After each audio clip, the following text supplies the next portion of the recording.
मित्रों, परीक्षा की तैयारी के साथ साथ हमारी मानसिक और शारीरिक स्वास्थ्य के लिए प्राणायाम और योग का अभ्यास भी नियमित रूप से करना बहुत जरूरी है। इससे हमारी मानसिक एकाग्रता बढ़ती है और शारीरिक स्वास्थ्य भी दुरुस्त होता है। परीक्षा की तैयारी के दौरान हमें नियमित रूप से आधा घंटा या फिर प्रतिदिन 1 घंटा अपने शरीर के स्वास्थ्य के लिए अवश्य निकालना चाहिए। इससे हमारी तैयारी में और भी सहायता प्राप्त होती है और हम एकाग्रचित होकर के अपनी तैयारी को आगे बढ़ा सकते हैं। तो कुछ यहाँ पर मैं प्राणायाम और योगासन आपके सामने प्रदर्शित करने वाला हूँ, जिससे कि आपको काफी मदद यहाँ पर मिलेगी। तो आइए सबसे पहले देखते हैं सिंपल श्वास का अभ्यास। साधारण श्वास लेना है और श्वास छोड़ना है। आप सुखासन में बैठ जाइए, पालथी मार करके।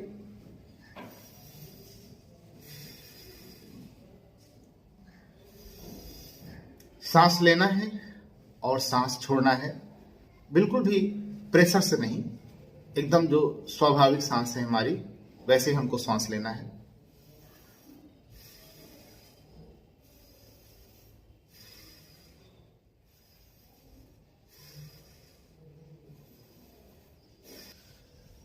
और इस श्वास को लेना और श्वास छोड़ना, इस अभ्यास को प्राणायाम की भाषा में भस्त्रिका प्राणायाम कहते हैं। और दूसरा जो प्राणायाम है वो है, आप कपालभाति कीजिए।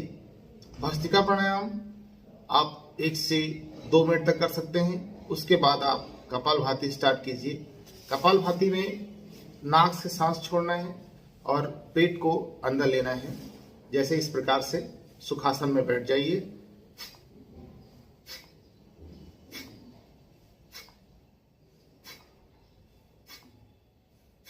इसे आप 50 से 100 बार प्रतिदिन कर सकते हैं और इसमें भी प्रेशर नहीं लगाना है, आपको बड़े आराम से करना है।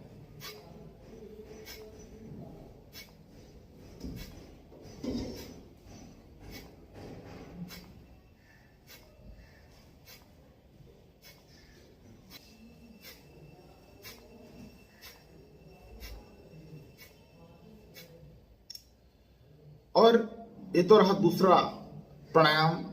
और तीसरा जो आपको नियमित रूप से करना है वो है अनुलोम विलोम। ये 3 प्राणायाम आप प्रतिदिन कर सकते हैं, आपको बड़ा ही लाभ होगा।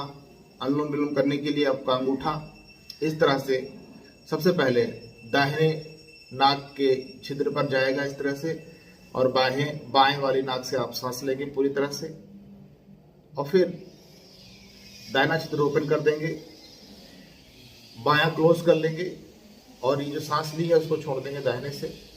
फिर पुनः दाहिने नासिका से सांस लेंगे और इसको क्लोज कर देंगे और बाएं से सांस छोड़ देंगे। यही क्रम, यही चक्र चलता रहेगा। इसी चक्र को आप 1 से 2 मिनट तक बड़े आराम से कर सकते हैं। आइए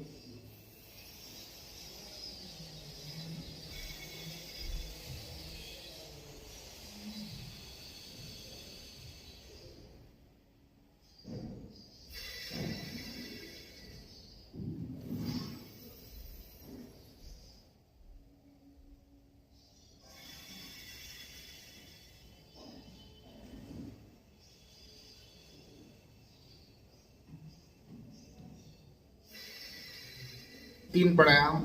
आइए अब कुछ एक्सरसाइज और आसन आपको बता दिया जाए, जो कि बहुत ही अत्यंत सरल हैं और नियमित करने से इससे अनेकों अनेक लाभ मिलते हैं। आइए सबसे पहले सूर्य नमस्कार देखते हैं। सूर्य नमस्कार। ओम सूर्याय नमः। पीछे गए, आगे को इस तरह से झुकेंगे, पंजों को छुएंगे, थोड़ा आगे आगे बताएंगे। पंजों को छुएंगे, हाथ नीचे, एक पैर पीछे जाएगा और मस्तिष्क नजर सामने,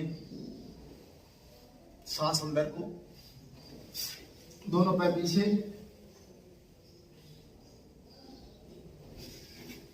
फिर अगला स्टेप इस तरह से, कुछ भुजंगासन की इस तरह से पोज, फिर पीछे जाएंगे। इस बार दूसरा पैर आगे आएगा,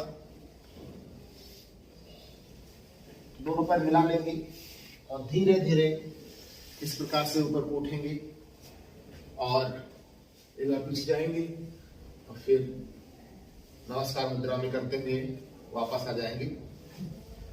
तो ये है सूर्य नमस्कार वज्र आसन। वज्रासन भोजन करने के पश्चात और भोजन करने से पहले भी कर सकते हैं। एकमात्र ये आसन है जिसको भोजन करने के पश्चात भी किया जा सकता है। तो ये वज्रासन है। इस प्रकार से हाथ पैर इस प्रकार से मुड़े हुए, पीछे के जो पंजे हैं इस प्रकार से, अंगूठे इस प्रकार से मिले हुए हैं इस प्रकार से, और उन्हीं पंजों पर हम बैठे हैं और इस प्रकार से आगे से घुटने मुड़े हैं। ऐसे आप 2 से 4 मिनट 5 मिनट जितना भी आपकी क्षमता है, क्षमता के अनुसार आप बैठिए। इस तरह से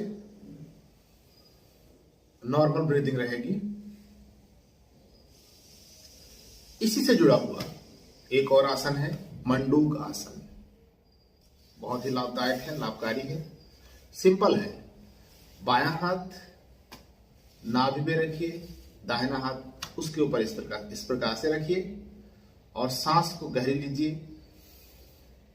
फिर पूरी सांस छोड़िए। पूरी सांस छोड़ने के बाद पेट अंदर जाएगा और आगे की ओर झुकेंगे।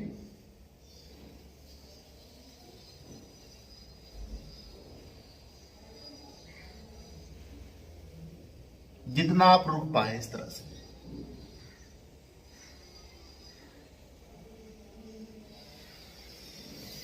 फिर सांस लेते हुए ऊपर नॉर्मल स्थिति में आ जाएंगे।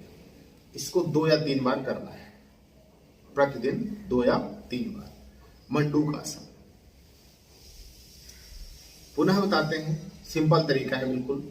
बायां हाथ नाभि के ऊपर हथेली, दूसरी हथेली इस हाथ के हथेली के ऊपर, लंबी सांस लेके छोड़ना है, पेट अंदर करना है, ताकत नहीं लगानी।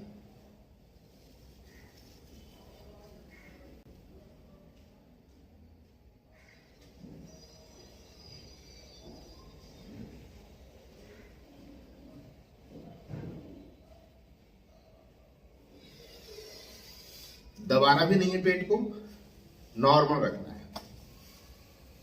तो ये था मंडूक आसन।